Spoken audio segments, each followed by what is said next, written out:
We challenge hate when we face it, but we do it with love while always striving to make the world a better place. And to everyone who hates when I win, the winged victory came to the Louvre in pieces, and people still line up to see her.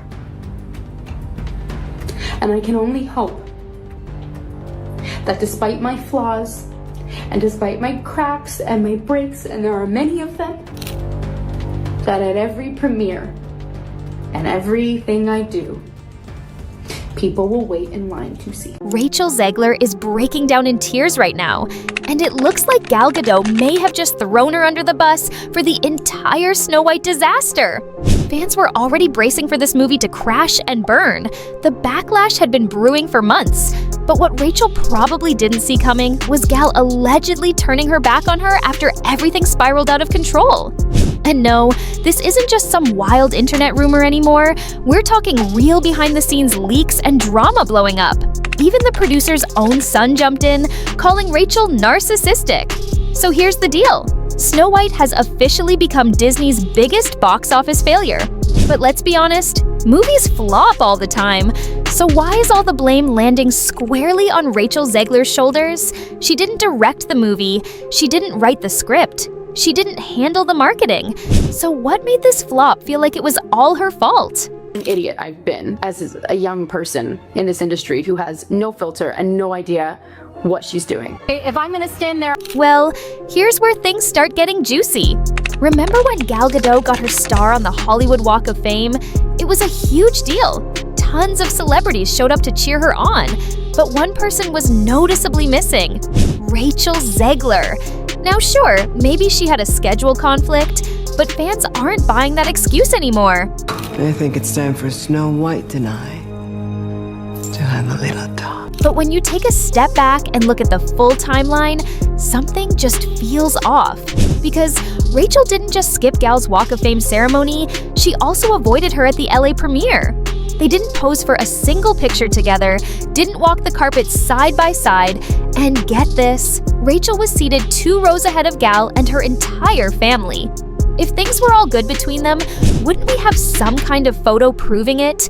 Just one smiling shot? There's a big focus on her love story with a guy who literally stalks her. But there's nothing. Not a single frame. Now, let's rewind to the Oscars. A fan asked Rachel on Instagram if she and Gal were going to present together. And instead of hyping it up or saying something neutral, Rachel called Gal a professional pageant queen. Not exactly a sweet compliment, especially not in Hollywood, where image is everything. I think it's time for Snow White tonight to have a little talk. People noticed fast, and it didn't sit well with a lot of fans. That comment rubbed folks the wrong way. Not long after that, Disney made a huge move. According to insiders, the studio started separating them at press events. No joint interviews, no shared red carpet appearances, totally split schedules. And if there was no drama, then why would Disney go that far? Studios don't just pull their 2 lead stars apart, especially not when one plays Snow White and the other is the evil queen.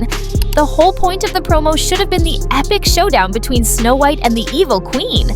But instead, Disney totally backed off and kept Rachel and Gal miles apart. That awkward distance only made fans more suspicious that something messy was happening behind the scenes. Suddenly, this didn't feel like just another box office flop. It started looking a whole lot more like a calculated PR cover-up. And then things got even spicier. Jonah Platt, the son of Snow White's producer Mark Platt, jumped into the drama and straight up blamed Rachel for the chaos. He said she brought a narcissistic personality to the whole project. That alone had people talking, but it didn't stop there. Someone on Instagram took a jab at his dad, calling Mark Platt creepy as hell. Most people would have just scrolled past it, but Jonah clapped back. He said his dad actually flew across the country to confront Rachel face to face about her behavior. That raises some serious questions. If a top Hollywood producer is flying coast to coast just to deal with his lead actor, then something major must have gone down behind closed doors. That pretty much confirms there was real tension happening on set. But let's rewind to the post that might have lit the match on this whole firestorm. Right after the Snow White trailer exploded with over 120 million views in just 24 hours, Rachel dropped a tweet that read, "Free Palestine." Now sure, young celebs post political stuff all the time, but the timing of this one was wild. The movie was finally gaining traction, and then boom, that tweet changed everything. Here's where it gets really messy. Gal Gadot isn't just from Israel, she actually served in the Israeli military. It's not just a footnote, it's a major part of her identity and public image. She's been open about it for years. So when Rachel posted "Free Palestine," it didn't just come off as political, it felt personal to a lot of people. Suddenly, the internet was divided. And things escalated fast. Gal Gadot started receiving serious online threats. It got so intense that Disney had to increase her security. That alone shows just how heated this situation became. And through it all, Rachel didn't back down. She stood by what she posted, no matter the fallout. Rachel didn't apologize. She didn't clarify a thing. And sure, freedom of speech is a right, but when you're under a multi-million-dollar Disney contract, you can't just say anything without consequences. Behind the scenes, the cast was reportedly furious, and Gal Gadot especially wasn't having it. The already fragile relationship between the two stars just got way more tense. From that point on, the Snow White press tour turned awkward real fast. Gal and Rachel were never seen together, never interviewed side by side, nothing. It was like they were living in completely different worlds, even though they were the leads of the same movie. And no matter how polished Hollywood can be, you can't fake that kind of distance when everyone's watching your every move. Then came Gal Gadot's interview with Variety, and it raised even more eyebrows. When they brought up the whole Snow White controversy, Gal didn't name names, but she definitely made a statement. She said, "There's so much hate going on right now. People are scared to talk." That one sentence said everything without saying too much, and fans noticed. Now sure, Gal's comment sounded like a general take on the state of the world, but fans weren't fooled for a second. People immediately pointed it out. That sounded like a subtle jab at Rachel Zegler, and honestly, the timing was way too perfect to be a coincidence. Rachel had just posted her political tweet. The press tour was falling apart. The movie was tanking at the box office.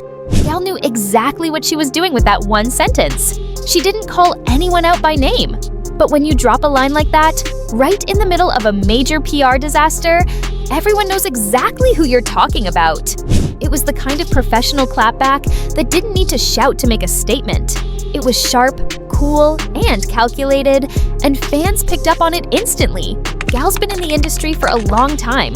She knows how to play the Hollywood game. You don't always need a dramatic call-out. Sometimes one well-placed sentence tells the world everything they need to know. Meanwhile, Rachel tried to keep things light. On premiere day, she posted a few pics on Instagram, smiling and celebrating. But fans caught something strange. Gal Gadot wasn't in any of them. Not one. It was like Rachel had completely erased Gal from her version of the night. And to top it all off, she ended her caption by calling Snow White the #1 movie in the world. And let's be real, we wish that were true. But by that point, the numbers were already in, and they weren't good. The film was crashing at the box office, so when Rachel called it the #1 movie in the world, fans were like, wait, are we even watching the same thing? It felt completely disconnected from reality. But let's rewind for a second, because Rachel's issues didn't start when the movie flopped. She was already skating on thin ice before Snow White even hit theaters. Remember when she did those interviews and started dragging the original Snow White? She called it extremely outdated and even said the prince came off like a stalker. Now sure, we get what she meant. She was trying to push a modern, independent version of Snow White. But the way she said it rubbed a lot of people the wrong way.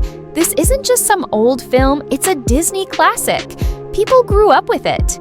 It was the first full-length animated movie Disney ever made. It's a huge part of the studio's history. So when Rachel came out swinging like that, fans didn't take it lightly. They fired back hard.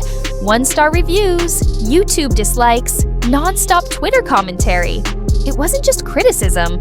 Some fans even said they were planning to boycott the movie months before it was released. Now let's be real for a second. Was Rachel perfect in all this? Absolutely not. But did she single-handedly wreck a $270 million Disney blockbuster?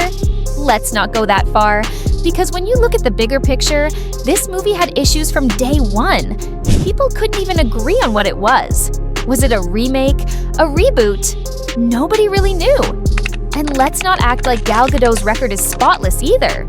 Sure, she's a global superstar, but she's had her share of box office flops too. So no, this whole mess wasn't just Rachel's fault. But there's no denying, she became the face of the controversy.